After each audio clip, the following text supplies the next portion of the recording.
Thank you very much for having me here this afternoon. They just didn't warn me that it was in English, so it's going to be in French. I'm sorry for that because, you know, it's kind of stand-up. So I'm going to just, you know, speak according to the feeling I will have for this coming 10 minutes. Ça ne va pas être forcément un angle régulatoire ou de réglementation, parce que je ne suis absolument pas juriste, je parle depuis les sciences politiques, donc je suis politologue, mais c'est plutôt la question en réalité, et qui moi me tient énormément à cœur, parce qu'on en parle très très peu dans le débat public, ou en tout cas elle n'est jamais posée en ces termes-là, c'est la question de la gouvernance globale de l'intelligence artificielle, disons au sens général. Et pourquoi est-ce que c'est très important, et pourquoi est-ce que c'est un sujet qui est sous-dimensionné ? C'est un sujet sous-dimensionné parce que on présuppose qu'il est très compliqué et surtout parce qu'on tâtonne. Et je vous expliquerai pourquoi est-ce qu'on tâtonne sur la question de la gouvernance de l'IA, au sens vraiment des États-nations et non plus simplement juste des entreprises et de l'opérationnel. Et puis, il est très important parce qu'en fait, en sous-jacent, se posent des questions qui sont éminemment existentielles pour nous. Et quand je dis nous, c'est nous ici, de ce côté-ci du monde, c'est-à-dire des démocraties libérales occidentales, c'est-à-dire en gros l'Europe, les États-Unis. Vraiment dans les grosses mailles. Ça pose des questions fondamentales parce que ça pose la question de notre modèle politique. Quelles sont les valeurs, quelles sont les normes, quelles sont les limites aussi qu'on met à ces outils-là. Et donc, de ce point de vue-là, ça repose la question de notre état de droit, de ce qu'on fait, de ce qu'on ne fait pas, de ce qu'on aimerait faire, de ce qu'on va s'interdire de faire, même si on sait le faire techniquement. C'est la grande question philosophique de est-ce que le légal est légitime ? Est-ce que savoir faire quelque chose est forcément toujours souhaitable de le faire quand même ? Ça pose toutes ces questions-là. L'un peut-être des sujets les plus cristallisants de ce que je viens de poser comme questionnement, c'est la question, par exemple, des armes autonomes, des armes dopées à l'intelligence artificielle qui sont déjà en expérimentation en Ukraine, à Gaza, et qui posent des questions éthiques, juridiques, absolument fondamentales, et sur lesquelles on ne s'accorde toujours pas. Ça, c'est le premier élément. Le deuxième élément, pourquoi est-ce que c'est si important ? C'est parce qu'on est en train d'entrer dans une nouvelle ère, dans un nouveau monde, qui va être rythmé, ponctué de façon continue par ce qu'on appelle les nouvelles conflictualités cyber-hybrides, les luttes informationnelles. Alors évidemment, vous allez avoir toutes les manipulations d'informations, de contenu par les intelligences artificielles génératives, et pas que, qui sont derrière rebasculées ou rediffusées par les réseaux sociaux dans un continuum, disons, de déstabilisation pratiquement pur et parfait. Et donc de ce point de vue-là, comment est-ce que là encore on trouve des réglementations, c'est-à-dire des zones où on ne va pas aller, où on va pouvoir, d'un point de vue du droit, sanctionner. Sanctionner ce qui est invisible, ce qui est intangible, et ce qui est en réalité, en démocratie, sur une ligne de crête, puisque ça ne se voit pas. Et d'une certaine façon, les conflictualités hybrides, où évidemment l'intelligence artificielle sera omniprésente, est déjà omniprésente, est dans une zone grise, allégale, qui va donc dépendre de quoi ? De la capacité des nations à se parler entre elles. Et c'est là où on en vient à la question de la gouvernance globale, ou pas d'ailleurs. Et on est dans ce moment de l'histoire, très intéressant d'ailleurs, qui a été vraiment cristallisé en novembre dernier. D'abord par le sommet de Londres, ou Bletchley plus exactement, et ensuite, quelques semaines plus tard, par la fameuse rencontre entre Xi Jinping et Biden à San Francisco.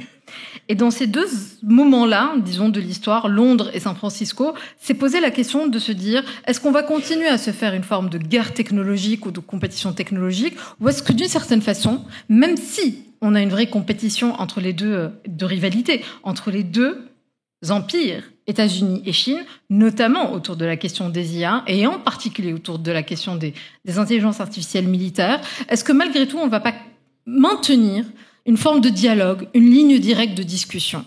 Et ça a été un des engagements qui a été pris, notamment en novembre, à San Francisco, entre les deux présidents.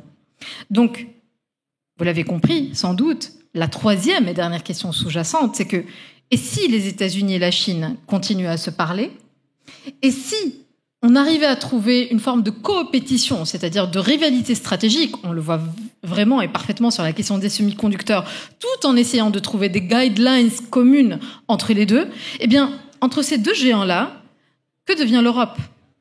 Où est la place de l'Europe là-dedans? Et pour l'instant, notre réponse à nous, dans cette gouvernance globale qui est parfaitement fragmentée, balkanisée pour le moment, où on n'arrive pas tout à fait à se mettre d'accord, même s'il y a des consensus sur l'énumération des risques existentiels, les enjeux de sécurité nationale, la question des armes autonomes qui a fait l'objet de 2 sommets successifs en 2 ans, ce qui n'était vraiment jamais arrivé jusque-là. Et donc vous voyez bien une effervescence, y compris des organes multilatéraux et internationaux, UNESCO, ONU, OCDE, tout le monde y va, de ces chartes, de ces réunions, de ces sommets.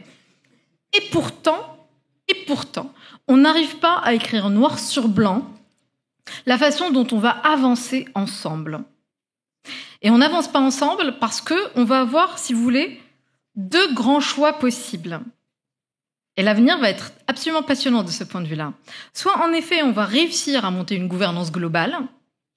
Et si on dit ça, gouvernance globale, je ne vous ai encore rien dit. Parce que, vous le savez, vous l'avez dû l'entendre dans l'ensemble des papers, des tables rondes, etc. La technologie ou la technique n'est évidemment pas technique. Ou pas que. Elle est d'abord politique. Elle est politique parce qu'elle fait quoi? Elle diffuse des valeurs. Elle diffuse des normes. Elle diffuse des standards. Et donc quand vous avez, et c'est là où le business devient géopolitique, quand vous préemptez des marchés, eh ben vous diffusez vos outils, donc vos valeurs. Sur la question, par exemple, des IA génératives, aujourd'hui, sur le marché B2C, il est clair que l'hégémonie est américaine. Et d'ailleurs, la Chine accuse un certain retard sur ces technologies-là.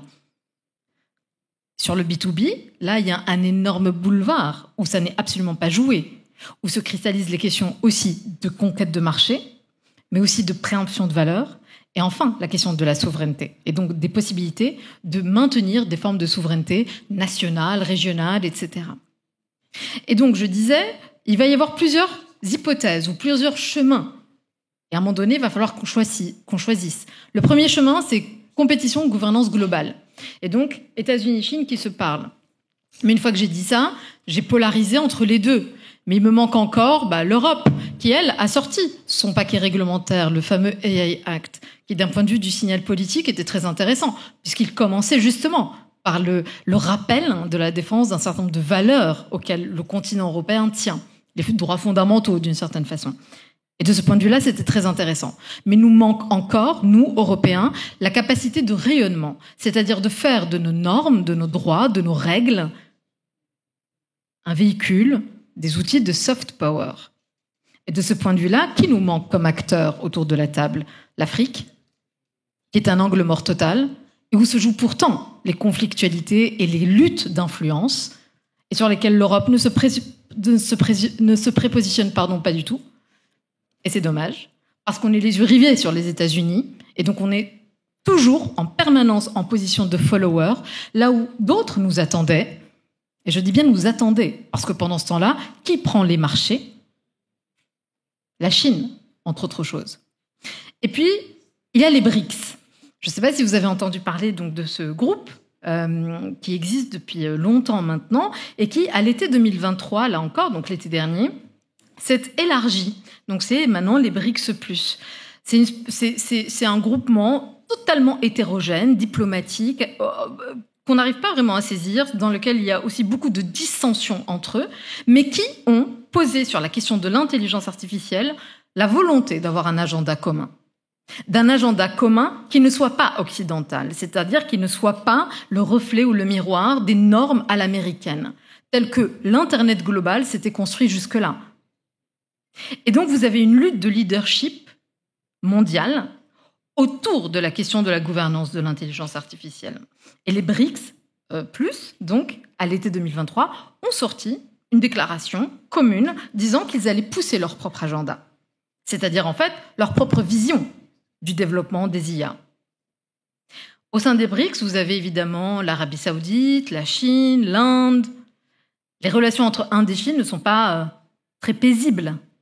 Donc, l'autre hypothèse, c'est qu'à un moment donné, les BRICS poussent un agenda particulier au sein des instances préexistantes, l'ONU par exemple, ou alors feraient sécession et développeraient leurs propres instances, leur propre réglementation de l'IA. Probablement d'ailleurs avec un leadership chinois. Et donc vous voyez les différentes hypothèses qui sont aujourd'hui sur la table, sur lesquelles on n'a pas tranché et qui sont fondamentalement géopolitiques, mais qui en fait interrogent, interpellent nos modèles à nous. Quelles sont nos valeurs à nous? Et quelle va être la capacité de l'Europe et des États-Unis à continuer à imposer un agenda global? Et donc la question, là encore, est fondamentalement politique.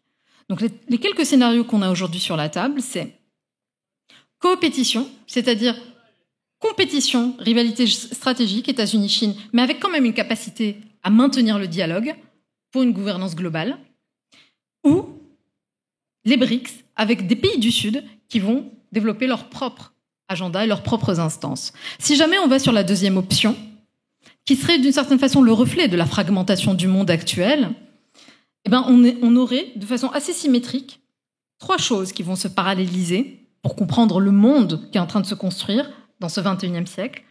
Une fragmentation très physique, géopolitique, le splinternet, des cyberespaces qui se déconnectent au fur et à mesure, la Russie depuis la guerre d'Ukraine qui se déconnecte, la Chine qui s'est construite nativement derrière son firewall. Et sur la question de l'IA, on aurait symétriquement, potentiellement, aussi une balkanisation des gouvernances, où on aurait des mondes à plusieurs vitesses. Qu'est-ce qui est le plus souhaitable ? Je vous laisse la question absolument ouverte. Mais en tout cas, c'est ça qui est en train de se jouer. Et la difficulté se jouera notamment sur le sujet sur lequel personne ne se positionne, parce que probablement l'un des plus délicats, les armes autonomes, évidemment. Parce que la rivalité est d'abord une rivalité militaire entre les deux. Parce que la principale guerre n'est pas une guerre technologique, c'est une guerre contre la vitesse. Et c'est le premier qui dégaine en innovation, et donc sur le terrain, et donc sur les futurs champs de bataille, qui gagne. Donc voilà un tout petit peu je regarde le temps, l'organisation en tout cas de la gouvernance et toutes les questions fondamentales. Et ce qui est absolument passionnant pour nous, c'est que en ce moment, on est dans ce moment de l'histoire où on est au milieu du gué. On est au milieu du gué et on ne sait absolument pas du tout vers quoi ça va pencher. Pour nous, Européens, puisque je parle ici à Paris devant vous, évidemment, il y a la question de notre souveraineté. Mais une fois qu'on a dit souveraineté, là encore, ça ne veut pas dire grand-chose. La réponse qu'on a eue, globalement, ça a été une réponse normative. L'ensemble des paquets réglementaires qu'on a sortis ces dernières années. Et c'était assez heureux du point de vue du rapport de force qu'on pouvait installer avec nos alliés, notamment, les États-Unis, en fait. Mais il nous manque toujours encore la dimension proactive. Et je vous disais tout à l'heure, le B2C a été vraiment aujourd'hui, le raz-de-marée est américain. Microsoft, OpenAI, etc. Donc, à nous de nous poser la question de qu'est-ce qu'on fait aujourd'hui pour accompagner les TPE, les PME dans le B2B avec des outils qui soient, disons, relativement locaux. Il y a Mistral, par exemple, qui apporte aussi cette forme de promesse pour justement ne pas disparaître et ne pas être complètement dilué entre les deux grands géants qui se battent pour ce leadership mondial.